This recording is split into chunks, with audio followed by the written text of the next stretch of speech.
you. Pfizer is talking about launching in the US on the 11th, because 10th is the big meeting of the regulator.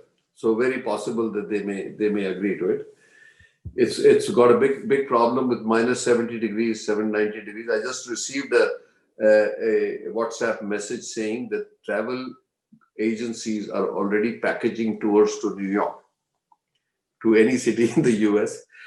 2 lakhs return ticket, 3 nights in New York, a shot of vaccine, all this stuff is going on.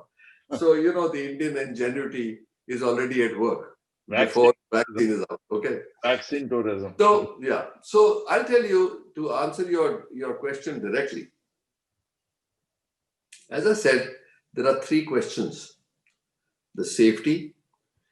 Normally, what they say is emergency approval is the fact that you have not given it enough time to establish safety in very large numbers. Because a phase 3 trial can go on over months. You could say a sample size for a vaccine, maybe few hundred patients, few 100,000 patients who should be injected before you know 3 things: safety, the efficacy, and efficacy 1 or 2 doses, and how long will it last? Because if you look at the flu vaccine, you have to take it every year in the flu season. So we don't know whether it lasts for 3 to 6 months, or whether you need repeat doses or a booster dose like you have for tetanus. You have every 5 years you have to have a booster.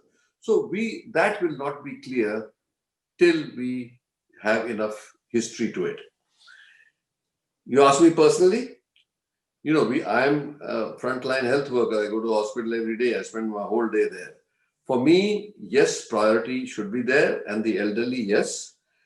But I still feel that let the first few hundred thousand be tested to see whether it's really effective or safe or something like that. So what will happen? The first line should go to elderly who have comorbidities. And if it works, and that's what they're saying, the Pfizer said, yes, it works in the elderly and that.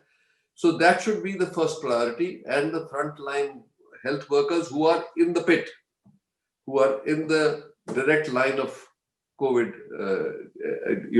treatment. So then these are our doctors, our paramedical people, our technicians, our nurses. Yeah. So, and they are all relatively young also. So it will be a good testing bed to see whether they develop the antibodies or not.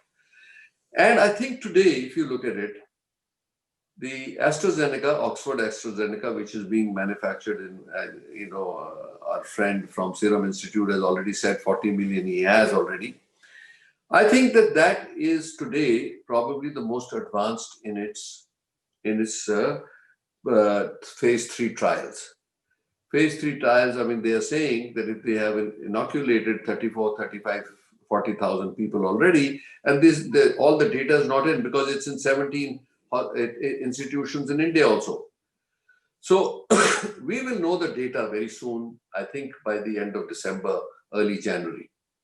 That's when we take this call. When you ask this question that you asked me, we could answer is better to say, yes, we know it's a 2-dose because many people did not get enough immunity from the first dose.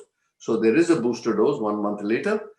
I think that it is worth waiting for another month or so. Protect yourself, the same old 3 mantras, and hopefully we'll be able to get it by the end of Jan.